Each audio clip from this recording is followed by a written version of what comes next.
দ্বিতীয়টো do শব্দাত ভূ নৰা সেই উদ্দেশ্যে আমি সকলোৱে আগবাঢ়িলে আমাৰ সকলো কাম সুসম্পন্ন হ'ব, ক'তো বিঘিনি নহ'ব।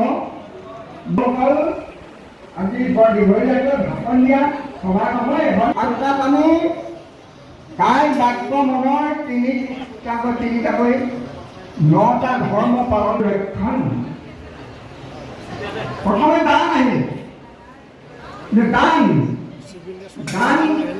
দানৰ দ্বাৰাহে সমস্ত ৰক্ষণটো হ'ল আমি শ্ৰীমন্ত শংকৰদেৱ সংঘৰ যিটো উদ্দেশ্য লক্ষ্য, আমাৰ যি মৰ্যাদা আছে, এই সমস্তখিনি ৰক্ষা কৰাৰ প্ৰতিজন সংগী বাপৰ আনন্দ আমি অধিৱেশনখন শ্ৰীমন্ত শংকৰদেৱ সংঘ যোৰহাট জিলা শাখাৰ ৭২ সংখ্যক অধিৱেশন ভাগ টিয়ক আঞ্চলিক শাখাৰ আতিথ্য আৰু ব্যৱস্থাপনাত, লগতে টিয়ক আৰু মৰিয়নি অঞ্চলৰ বিভিন্ন দল সংগঠন অনুষ্ঠান প্ৰতিষ্ঠান আৰু সদৌ ৰাইজৰ সহযোগত এই বাৰ্ষিক অধিৱেশন ভাগ অনুষ্ঠিত হ'বলৈ গৈছে।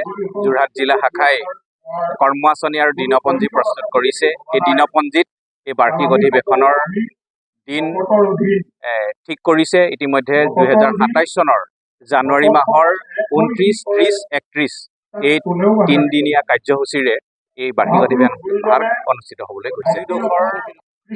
ঠাই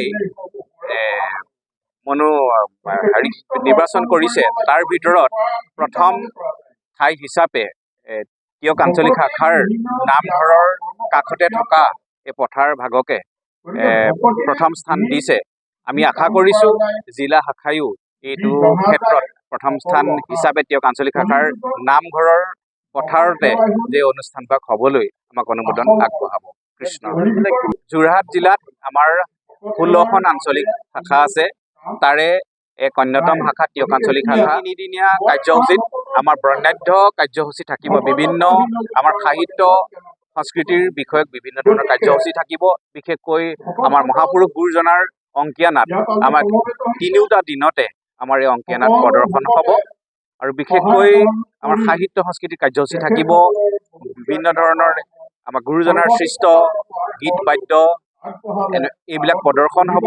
বিশেষকৈ আমাৰ সাহিত্য বিষয়ত ইয়াত আলোচনা চক্ৰ হ'ব, সংস্কৃতি বিষয়ত আলোচনা চক্ৰ হ'ব। তেনেধৰণে আমাৰ ধৰ্মীয় আধ্যাত্মিক দিশত আমাৰ আলোচনা সত্ৰ অনুষ্ঠিত হ'ব। তেনেধৰণে আমাৰ কাৰ্যসূচীবিলাক